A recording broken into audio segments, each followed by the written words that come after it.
اپنی اولاد کی عزت کیا کرو. اپنی اولاد کی ذرا بول کے بتائیے گا. اولاد کی کس کی؟ کون عزت کرے؟ ماں باپ کس کی عزت کریں؟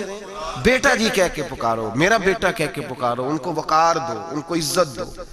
اولاد کے لیے تو خیر اصول ہے کہ اولاد عزت کرے گی. اس کے لیے تو کہہ دیا کہ ماں باپ جنت بھی ہیں تیری دوزخ بھی ہیں. لیکن ماں باپ کو بھی حکم ہے کہ بچوں کے لیے اعزاز کے جملے استعمال کرے. ہمہ وقت کا ڈانٹنا، ہمہ وقت کی تلخی یہ مناسب نہیں ہے. ان کے لیے عزت کے جملے استعمال کرے. یا بنیا، اے میرے بیٹے. پہلا درس کیا دیا؟ فرمایا لا تشرک باللہ، بیٹے اللہ کے ساتھ شرک نہ کرنا. کیوں؟ ان الشرک لظلم عظیم، بے شک شرک بہت بڑا ظلم ہے. سب سے پہلی نصیحت اپنی ذات کے لیے نہیں کی. ہم ساری زندگی جب بھی لیکچر دیتے ہیں یہی کہتے ہیں، ساری زندگی یہی کہتے رہتے ہیں، میں نے سال گوا دیے، میں نے کاروبار کیے، میں نے دنیا چھوڑی، میں نے پردیس کاٹا تیرے بنگلے کے لیے، تیرے مکان کے لیے، تیری فلاں چیز کے لیے. کبھی یہ بھی تو بتائے نا کہ کوئی باپ اٹھ کے کہے کہ میں نے بڑا وقت دیا ہے تجھے اللہ سے جوڑنے کے لیے، تجھے رسول پاک کا غلام بنانے کے لیے. میں نے کئی دہائیاں بتا دی تجھے نبی پاک صلی اللہ علیہ وسلم کی غلامی سکھانے کے لیے. اس پر بھی تو کبھی کو باپ اپنی اولاد کو احساس دلائے. سب سے پہلی بات یہ کی کہ بیٹا شرک نہ کرنا، اللہ کے ساتھ کسی کو شریک نہ ٹھہرانا، اس سے بچنا. آگے اگلا جو حضرت لقمان کا فرمان ہے وہ آیت نمبر 16 کے اندر ہے.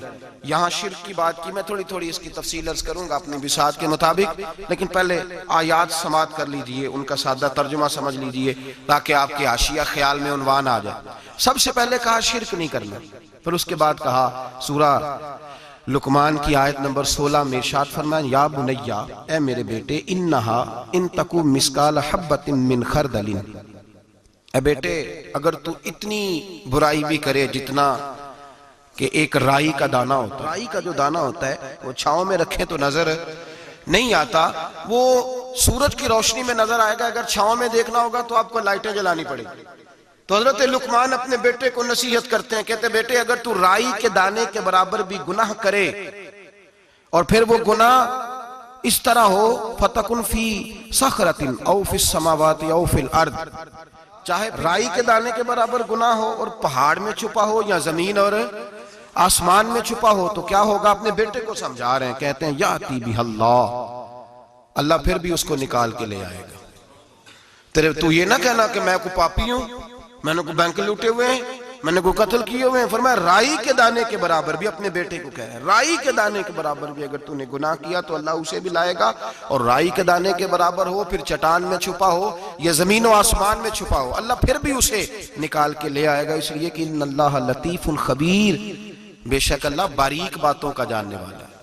وَمَنْ يَعْمَلْ مِثْقَالَ ذَرَّةٍ خَيْرًا يَرَهُ وَمَنْ يَعْمَلْ مِثْقَالَ ذَرَّةٍ شَرًّا يَرَهُ. اگر تو ذرے کے برابر نیکی کرے گا تو اللہ تجھے اس کا اجر عطا فرمائے گا، اور اگر تو ذرے کے برابر گناہ کرے گا تو اللہ قیامت میں وہ بھی تیری آنکھوں کے سامنے لائے گا، اس کا بھی حساب ہوگا.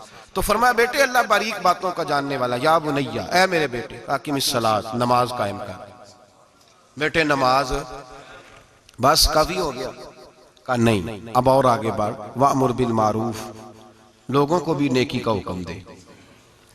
وَنْهَ عَنِ الْمُنْكَرِ، اور لوگوں کو بری باتوں سے منع کر. اور جب تو یہ کام کرے گا پھر لوگ تجھے ستائیں گے.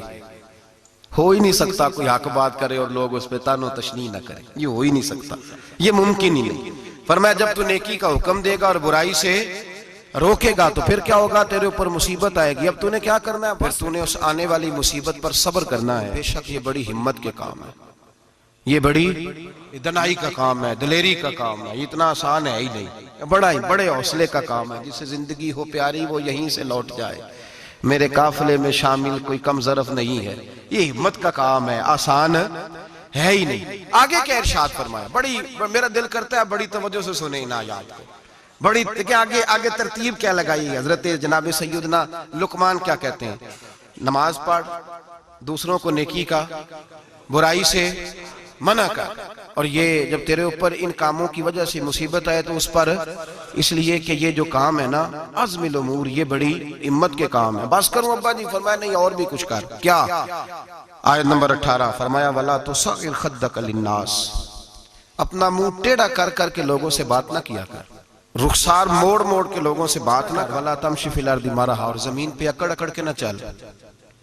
ان اللہ لا یحب کل مختال فخور، بے شک اللہ کو اکڑنے والا، فخر کرنے والا پسند اللہ لا یحب، اللہ اس سے محبت ہی نہیں کرتا، اللہ رحمت ہی نہیں کرتا جو اکڑ اکڑ کے چلے۔ اس طرح نہ کر تو پھر کیا کروں؟ آیت نمبر 19 شروع ہو گئی، وقصد فی مشیک، درمیانی چال چل، واغضض من صوتک، اپنی آواز پست رکھ، اپنی آواز جو اعلیٰ ظرف ہوتے ہیں ہمیشہ جھک کے ملتے، صراحی سرنگوں ہو کر بھرا کرتی ہے پیمانے، اس طرح کر کے تو درمیانی چال چل اور اپنی آواز کو وغضض من صوتک، اپنی آواز کو پست رکھ، اس لیے کہ ان انکر الاصوات لصوت الحمیر، اللہ کو جو آواز سب سے ناپسند ہے اور سب سے بری آواز ہے وہ گدھے کی آواز ہے۔ چلا چلا کے نہ چل، تو ضدی ہو گیا تو اب شور نہ کر، یہ تربیت ہے اپنی اولاد کے لیے۔ سب سے پہلے ارشاد فرمایا جا رہا ہے کہ تو نے شرک نہیں کرنا۔ شرک بھی دو قسم کا ہے، ایک تو شرک وہ ہے کسی نے اللہ کی ذات میں شریک بنا لیا کہ یہ بھی ساتھ شریک ہے، اور ایک شرک اصغر ہے، ریاکاری، دکھلاوا، نماز اللہ کی پڑھنی